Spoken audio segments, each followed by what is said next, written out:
All right, so second question I'm going to answer today. I don't know, it might not go out a second, but the second question I want to answer today is how do you create real value for a customer? This is actually a really great question, and it shows me that you're thinking about building the company the right way. So, typically in venture creation, when someone has an idea, they just have an idea, but they're trying to match an idea to an ideal of a customer. And those two, a lot of times, don't link up. That's why you have a lot of companies that do major pivots. That's why you have lot of companies that fail. That's why you see a Crunchbase article published in 2016, 2018 said the top 20 things that a company will fail by. And many of those times it is either named wasn't providing enough value to a customer, or it is a branch of the tree of not providing enough value to a customer. So the fact that someone is thinking of this right when they start a business is amazing. One thing that I always go back to, I think everyone kind of craps on the lean startup, and it's a super dense book, but the concept is actually pretty on point. I think it's fun to not like books like Zero to One or Lean Startup or Hard Things About Hard Things. I think it's fun to not to crap on just working a lot of hours to get stuff off the ground and get stuff moving. But in this case, customer discovery is going to be really important because you have to make sure that you're providing value to the customer. If you think you're providing value to the customer and you build a company around that value, and it turns out that the customer is like, that's all right, I guess, your company will likely fail without a significant pivot of some sort. Even if you raise funding from the idea or the initial traction, it's going to not go very well simply because the value won't be sticky enough to create lifetime value, which, as you know, if you are looking at KPIs or metrics, or especially if you're going to pitch to an investor, you're going to need to know what the LTV is. And essentially, it gets shorter and shorter if you're not providing real value to the customer. So every future feature set should have to do with providing value for the customer, and that helps a lot if you are listening to them. And there's an adage that the company closest to the customer is the one that wins. I don't think that is always true in every scenario. However, it does give you a much better shot at winning.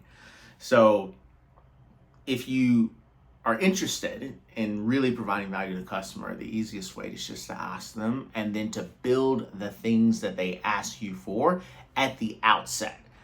Now, innovation comes really close to that. Like you can't just rely on customer information because they're going off of something that they've already seen before or something that they've already interacted with before. So when it comes to innovation, where you're really going outside of the box, you have to make sure that you have the feature set that ties into the customer value, and then you build innovations off of that. Starting out with an innovation is really difficult to get traction that is sticky enough to keep your company alive. So always talk to the customer, ask them things, allow them to be honest and take that feedback. Sometimes you take it with a grain of salt depending on the messenger, but sometimes you really need to take the feedback and look into it and make sure that what they're saying is congruent with how you're visualizing your company succeeding in the future. And I think not enough founders talk to their customers. I think even programs that we've worked with at NoCap that pride themselves on forcing the founders to talk to customers, those founders are only talking to customers just to get through the program, but they need to actually be developing a habit for talking to customers. They need to be obsessed with making the customer experience the best it possibly can be. A lot of the things that we do at NoCap has to do with that. We're always looking at the data that we provide and the data that we get back, and we're evaluating at all times what's the best action, whether that's on pricing, whether that's on process, whether that's shifting our entire infrastructure to blockchain, which we just did over the last 6 months. We literally just dissolved the whole team and then worked for 6 months to just build this pivot because we realized that our customers weren't finding the right value, or at least the value that we believe that we should be providing. So hopefully this helps. It's crazy to talk around that topic, because at the same time, someone's going to look at that and be like, well, the answer is just to talk to your customers.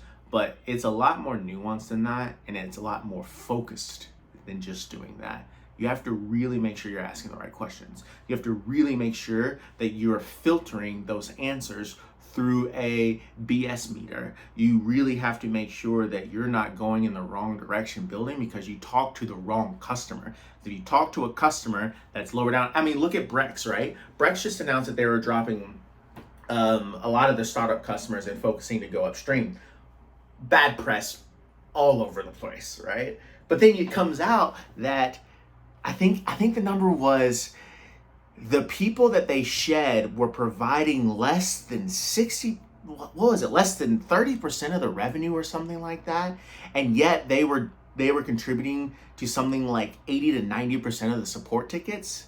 That's what it means to listen to your customer. Sometimes they won't even know what they're telling you. They're going to tell you, oh no, we want you to work with us. But then you look at it and you're like, but you're kind of destroying my business. So we might have to work some things out in a different way, or we might have to send you somewhere else. So I think you always can't just listen to the customers blindly. You have to make sure it's reflected in your business model and how you operate.